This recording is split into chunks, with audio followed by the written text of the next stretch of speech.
क्षमा कर दीजिए। हमारे चरण छू के हमें पाप का भागी मत बनाओ, उठो। नहीं माँ, उचित यही होता कि मैं इस विषय में आपको पहले ही सब कुछ बता देती। मुझे क्षमा कर दीजिए, किंतु जब भी मेरे निकट किसी व्यक्ति को कोई पीड़ा होती है तो देवी माँ स्वयं मुझ में प्रवेश करके उसकी पीड़ा का निवारण करती है। माँ भी कह रही हो मुझे और क्षमा भी मांग रही हो। हम तो धन्य हैं कि तुम्हारे माध्यम से उन्होंने हमें दर्शन दिए। चलो उठो। यदि मैंने आपसे कुछ अभद्रता की हो तो मुझे क्षमा कर दीजिएगा। वचन अवश्य मेरे होते हैं, किंतु आदेश देवी का ही होता है। मेरे पिता उनके बहुत बड़े भक्त थे। कल रात्रि ये ज्ञात हुआ कि नरेंद्र जी भारती के वियोग में कितने दुखी हैं, तो विचार आया कि कितना अच्छा हो जो भारती घर में पुनः लौट आए। उस उल्टा का इस घर में नाम मत लो। मेरे पुत्र की दुर्दशा का कारण वही औरत है। जब तक नरेंद्र को उसका स्मरण रहेगा ना, तब तक वो इसी तरह पीड़ा में जलता रहेगा। अब तो बस देवी माँ ही कुछ कर सकती है। आप निश्चिंत रहें। अब तो स्वयं देवी माँ ही ये निश्चित करेंगी कि भारती को इस घर में वापस लाना है अथवा नहीं।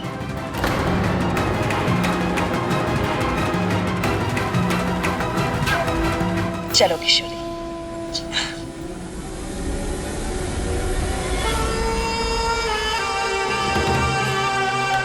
तो भारती तैयार हो जाए, क्योंकि अब मैं आ रही हूं।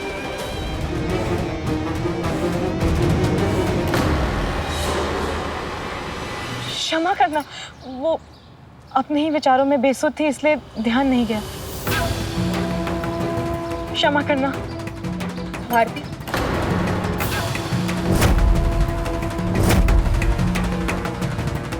यही तो समस्या है तुम्हारी कि अपने स्वार्थ के अतिरिक्त तुम्हें और कुछ दिखाई ही नहीं देता। इतना प्रेम करने वाला पति मिला और वो भी तुम्हें मंदबुद्धि लगता है। यही कहा था ना नरेंद्र जी को।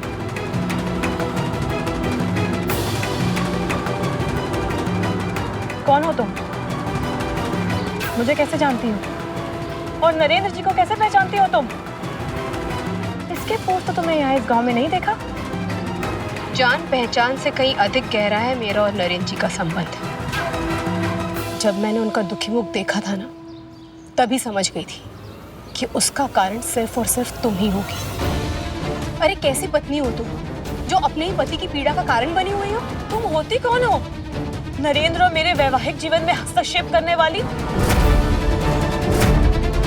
विवाह में पति और पत्नी के मध्य सुख और संतोष आवश्यक है, जो कि तुम्हारे विवाह में नहीं। मेरा और नरेंद्र का संबंध प्रेम का है, किंतु इसका प्रमाण मैं तुम्हें देना आवश्यक नहीं समझती हूँ।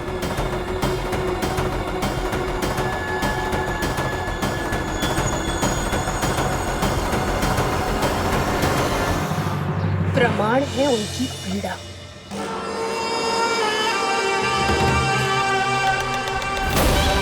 और उस पीड़ा का कारण हो तुम। और इस पीड़ा को समाप्त करने का केवल एक ही उपाय है कि तुम यहां से कहीं दूर चली जाओ। जब तक तुम यहां रहोगी ना, नरेंद्र जी अपने जीवन में कभी आगे नहीं बढ़ पाएंगे। इसलिए तुम्हें यहां से जाना ही होगा। अरे छोड़ो, क्या कर रही हो? छोड़ो मेरा हाथ। ये क्या कर रही हो?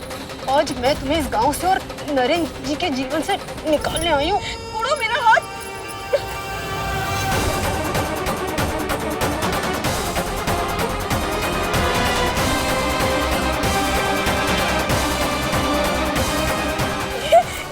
ये क्या कर रही हो तुम?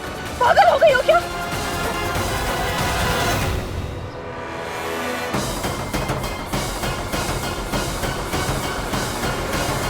तुम कौन हो ये तो मैं नहीं जानती, किंतु तुम्हारे आने का मनोरथ मैं जान गई हूँ।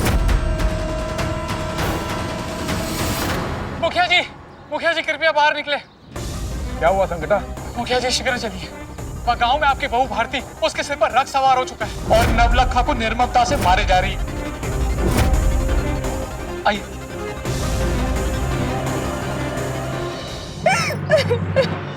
नौलखा, क्या हुआ? कुशल तो खड़े। कितनी चोट आई है तुम्हें? वो तो देवी की कृपा है जिन्होंने आज इससे मेरी रक्षा कर ली, वरना ये तो आज मेरे प्राण ही ले लेती। किंतु तुम यहाँ आई क्यों? मैं तो एक बहन की भांति इसे समझाने आई थी कि नरेंद्र जी इसके बिना अधूरे और दुखी रहते हैं और इसे अपने घर चलना चाहिए।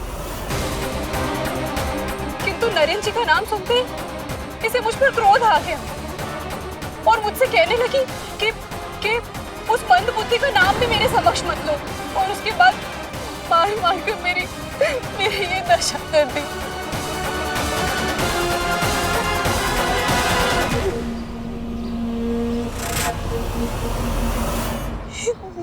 नहीं माँ जी, ये लड़की असत्य कह रही है।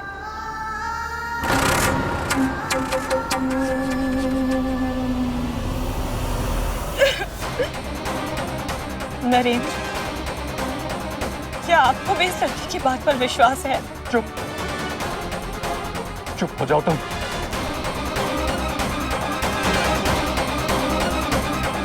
क्या हुआ ज्योति देवी? मुझसे क्या पूछ रही हो?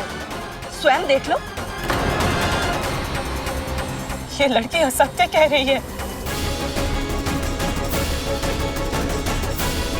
अच्छा, तो क्या इसने स्वयं अपने शरीर पर ये घाव बना दिए? अरे थोड़ी तो लज्जा करो, थोड़ी लज्जा करो। अरे एक पत्नी अपनी पति के दुख सुख की भागीदार होती है, अर्धांगिनी कहलाती है वो। लेकिन तू संकट के समय मेरे पुत्र को छोड़कर चली आई। नहीं, ये सत्य नहीं है।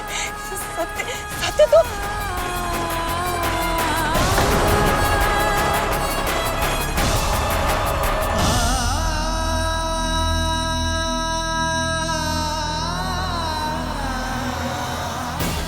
मेरे कहने का अर्थ है कि ये सब मैंने नहीं किया है। ये लड़की असत्य कह रही है। जिस भारती से मैंने प्रेम किया था वो कभी असत्य नहीं बोलती थी, किंतु आज तुमने सिद्ध कर दिया है कि तुम वो भारती नहीं, स्वार्थी हो गई हो तुम। नहीं रहना मुझे तुम्हारे निकट। शांत हो जाइए नरेंद्र जी। कदाचित घर चलने की बात सुनकर भारती को क्रोध आ गया होगा और आहत होकर वो अपना संतुलन खो बैठी। भूल मुझसे ही हो गई थी, किंतु अब मैं ठीक हूँ। ये देखिए, चलिए घर चलते हैं।